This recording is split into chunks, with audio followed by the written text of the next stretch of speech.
Sikreto? Anong sikreto yun? Teka, ano na bang gagawin ko ngayon?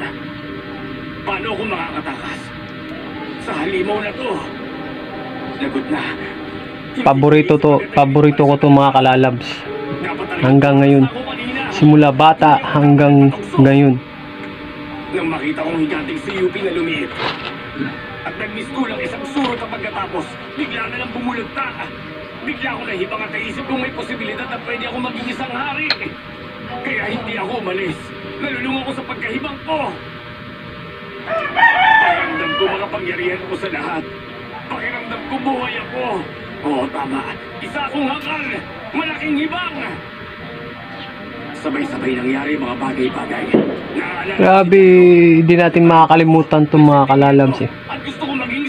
Kasi ito yung mga libangan.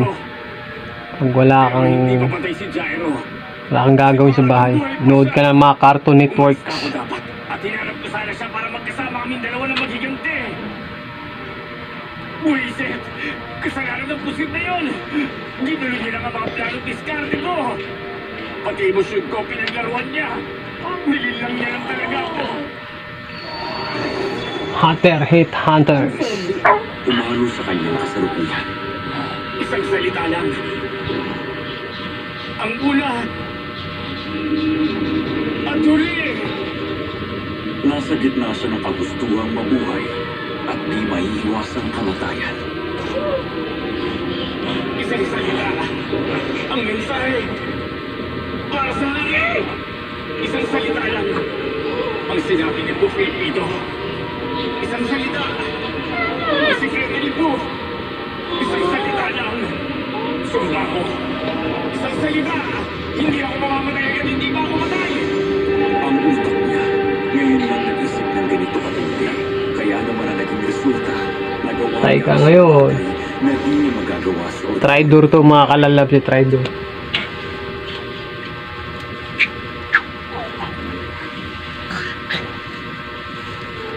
Muki?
Kailangan itanong ko sa kanila. Wala na ako ibang magagawa kundi ang sumunod. Okay. Ang nakabukas na pinto. Ang mga yapak ng pang papunta ron. Ang paninindigan ng dalawa na maramdaman ng ito. Isang konklusyon lang ang sinasabi ng lahat ng ito. Well, Finn. Ano po yun? Nasa bodega sa basement si Kobobi. kasama ng babae at ng pugita. Trabaho mong ipaabot na mensahe ito sa akin o sa maharlikang gwardya. Paano niyo nalaman yun? Alam ko rin kung anong dahilan kaya ka pumayag na gawin ito. Dahil dun sa pugita. Pero iba ang dahilan kung bakit hindi mo nagawa ang pinapagawa niya. Ang dahilan bang yun ang siya ring dahilan kaya ka may taglay na galit sa akin? Yun nga. Huwag kang mag-alala. Pag nasagot mo na ang tanong ko, malaya ka nang pumunta kung saan mo gusto. Salamat sa'yo. Tinulungan mo ako maalala ang isang bagay na napakahalaga sa akin.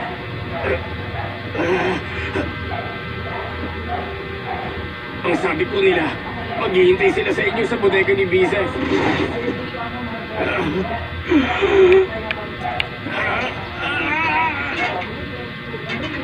Si Jerry, tatawagin ko!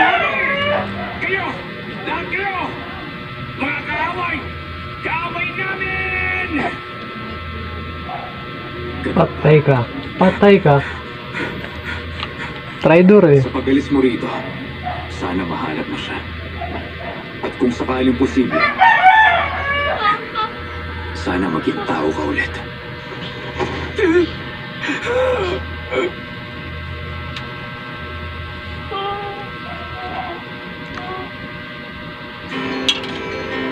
Noong naglalaban sila, naisip ni Netero na nalilito ang hari sa pagiging langgam at tao.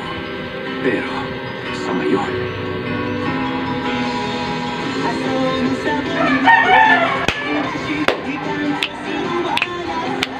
Tapos na! Babush! Patnubay at